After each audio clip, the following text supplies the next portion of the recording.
Assalamualaikum warahmatullahi wabarakatuh.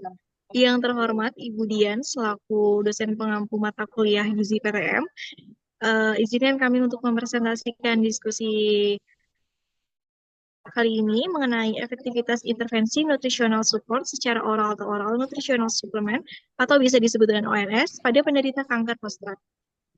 Kami dari kelompok 5 yang beranggotakan saya Naila Livi Rahma dan rekan saya. Saya Meli Anissa Widyamurti. Saya Kalika Zahra Aditya. Saya Kailana Nur Awalin. Dan materi yang pertama akan disampaikan oleh rekan saya.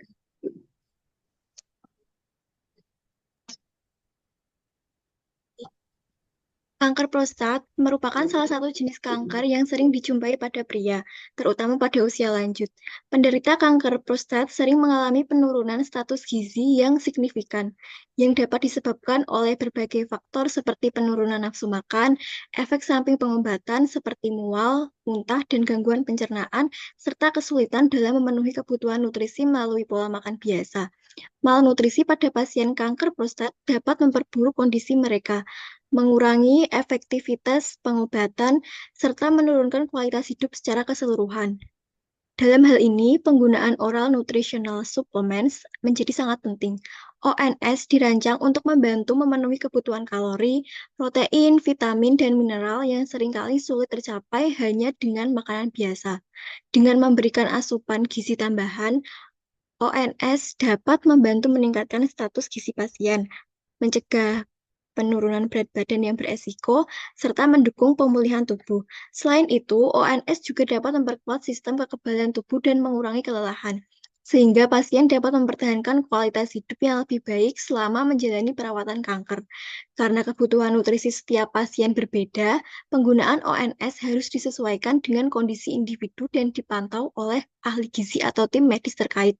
Dengan demikian, ONS dapat menjadi bagian penting dalam terapi komprehensif untuk penderita kanker prostat.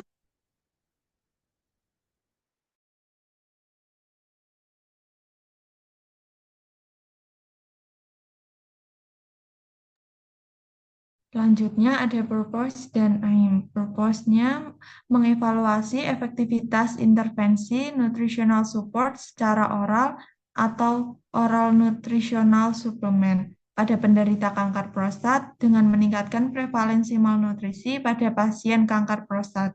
Intervensi nutrisi yang memadai dapat berpotensi mendukung kondisi kesehatan pasien, meningkatkan kualitas hidup, dan membantu dalam proses pemulihan selama dan pengobatan. Aimnya yaitu menilai apakah intervensi nutritional support secara oral atau oral nutrition supplement dapat meningkatkan status gizi pasien kanker prostat. Yang kedua, mengevaluasi dampak oral nutritional support atau ONS terhadap kualitas hidup dan tingkat kelelahan pasien kanker prostat. Yang ketiga, membandingkan perbedaan hasil antara kelompok pasien yang menerima oral nutritional support atau ONS dengan kelompok yang tidak menerima intervensi nutrisi khusus. Selanjutnya ada Pikoti. P-nya penderita kanker prostat, I-nya nutritional support secara oral atau nutritional supplement, C-nya tidak ada intervensi atau pemberian nutrisi biasa, outcome-nya peningkatan status gizi kualitas hidup atau penurunan tingkat kelelahan, T-nya dalam periode tertentu atau sesuai durasi intervensi tadi.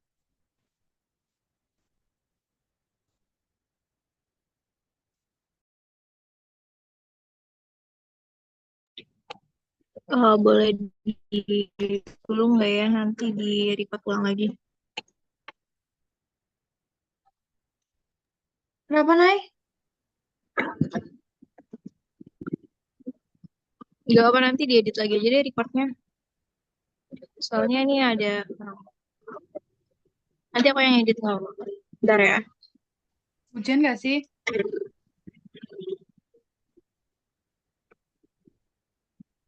Oke.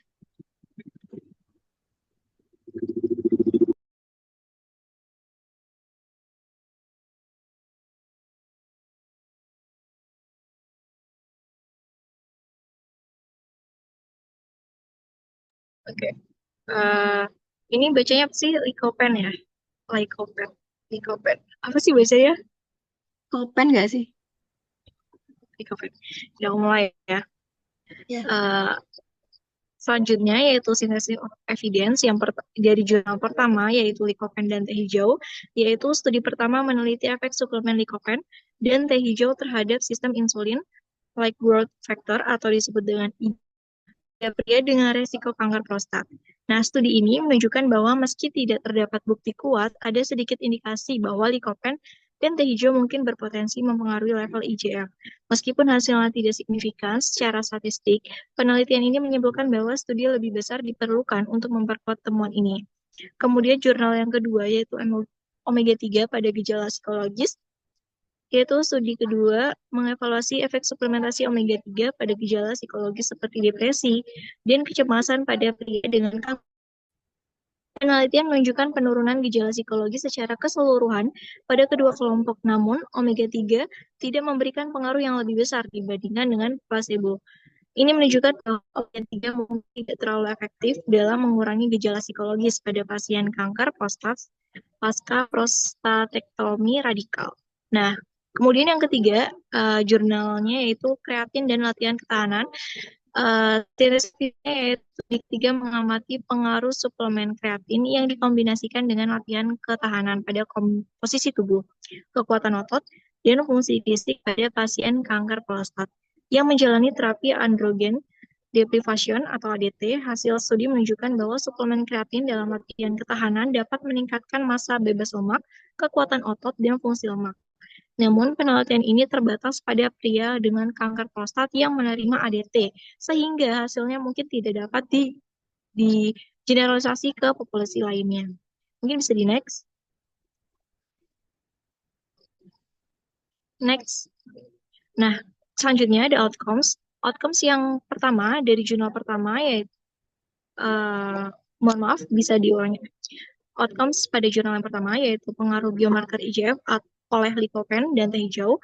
Outcome utama adalah perubahan pada level IGF 1, IGF 2, kemudian ada IGF BP2 dan IGF BP3 setelah intervensi Lycopene dan teh hijau.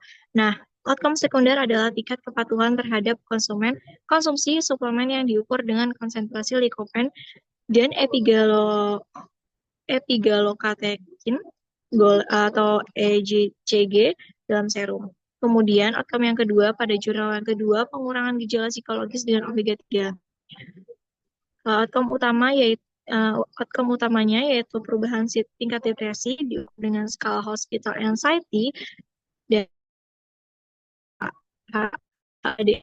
Outcome sekundernya meliputi pengemasan, ketakutan akan kekambuhan kanker, insomnia, kelelahan, dan gangguan kognitif menggunakan alat ukur seperti Insomnia Severity Index dan Functional Assessment of Cancer atau Assessment of Cancer Therapy Cognitive Function.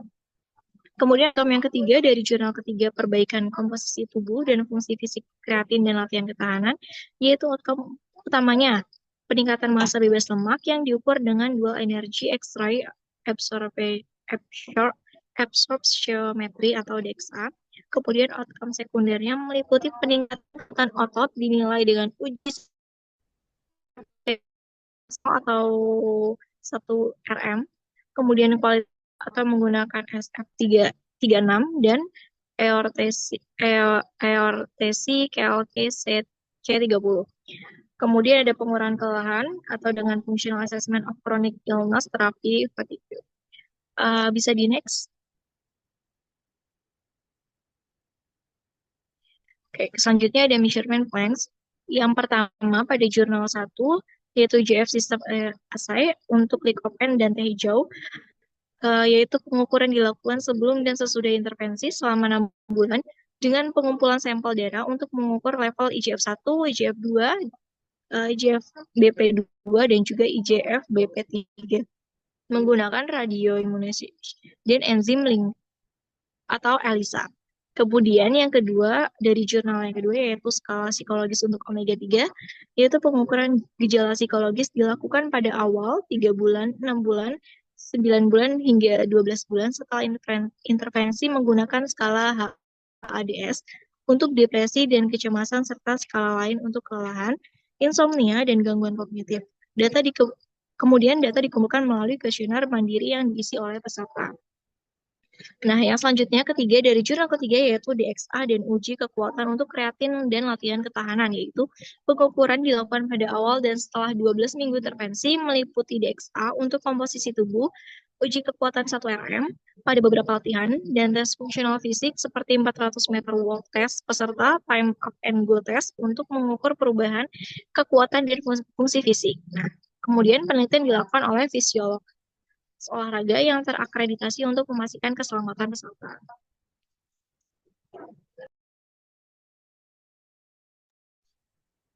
Selanjutnya yaitu metode. Pada jurnal pertama yang berjudul Pengaruh teh hijau dan likopen pada sistem IGF di pasien berisiko tinggi kanker prostat, yaitu studi ini merupakan uji acak terkontrol yang melibatkan 130 pria dengan resiko tinggi kanker prostat yang diberikan suplemen likopen atau teh hijau masing-masing selama 6 bulan. Pengukuran utama adalah kadar serum IGF-1, IGF-2, IGF-BP2, dan IGF-BP3 sebelum dan sesudah intervensi. Jurnal kedua yang berjudul Suplementasi Omega 3 untuk gejala psikologis pada pasien kanker prostat secara operasi, yaitu studi ini fase 2B. Studi fase 2B ini adalah uji acak terkontrol ganda buta yang melibatkan 130 pria yang menjalani operasi prostat dengan radikal prostatektomi. Para partisipan dibagi menjadi 2 kelompok untuk menerima suplemen eicosapentaenoic acid atau EPA atau placebo atau minyak biji bunga matahari selama 1 tahun. Pengukuran psikologi seperti kecemasan, depresi, insomnia, dan kelelahan dilakukan pada bulan ke-3, ke-6, ke-9, dan ke-12. Pada jurnal ketiga yang berjudul Suplemen Kreatin dan Latihan Resistensi pada Kanker Prostat dengan Terapi Androgen Deprivation, yaitu studi ini menggunakan uji acak terkontrol ganda buta juga dengan membandingkan efek suplemen kreatin dan placebo pada 56 pria yang menjalani terapi ADT. Kedua kelompok melakukan program latihan resistensi selama 12 minggu, 3 kali per minggu. Pengukuran dilakukan di awal dan di akhir intervensi, termasuk komposisi tubuh, kekuatan otot, kualitas hidup, dan fungsi fisik. Next. Yang selanjutnya adalah hasil. Pada jurnal pertama, hasil menunjukkan bahwa suplementasi kreatin mungkin mendukung adaptasi latihan resistensi dengan meningkatkan massa bebas lemak, kekuatan otot, dan fungsi fisik pada pasien ADT. Studi ini memberikan bukti awal untuk uji lebih lanjut mengenai manfaat kreatin dalam populasi kanker prostat. Jurnal kedua, hasil menunjukkan adanya penurunan signifikan pada beberapa gejala psikologi seperti depresi, kecemasan, dan kelelahan seiring waktu. Namun, tidak ada perbedaan signifikan antara kelompok EPA dan placebo yang menunjukkan bahwa suplemen omega 3 tidak memberikan manfaat tambahan dibandingkan dengan placebo dalam memperbaiki gejala psikologis pada pasien kanker prostat. Yang ketiga, tidak ditemukannya perubahan signifikan dalam kadar IGF antara kelompok intervensi dan placebo. Meskipun ada peningkatan kadar serum likopen dan epigallocatechin galate atau EGCG pada kelompok suplemen, penelitian ini menunjukkan bahwa meskipun ada indikasi awal, suplemen likopen dan teh hijau mungkin tidak mempengaruhi sistem IGF pada pria dengan resiko tinggi kanker prostat. Namun, temuan ini memerlukan uji yang lebih besar untuk konfirmasi lebih lanjut. Next.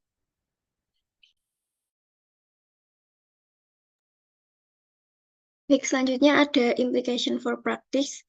Penelitian mengenai suplementasi nutrisi pada penderita kanker prostat menunjukkan bahwa suplemen seperti kreatin, omega 3, teh hijau, dan likopen dapat memberikan manfaat penting. Kreatin yang dikombinasikan dengan latihan ketahanan dapat membantu mempertahankan atau meningkatkan massa otot dan kekuatan pada pasien yang menjalani terapi pengurangan androgen atau ADT yang sering menyebabkan penurunan massa otot. Teh hijau dan likopen berpotensi mengurangi kadar insulin like growth factor yang terkait dengan proliferasi sel kanker, memberikan efek anti kanker tambahan. Omega 3 juga menunjukkan manfaat dalam mengurangi gejala psikologis seperti depresi dan kecemasan yang sering dialami pasien kanker prostat. Secara keseluruhan, suplemen nutrisi oral atau ONS dapat mendukung status gizi pasien, mengurangi efek samping ADT, serta meningkatkan kualitas hidup dan kesejahteraan fisik dan psikologis pasien kanker prostat.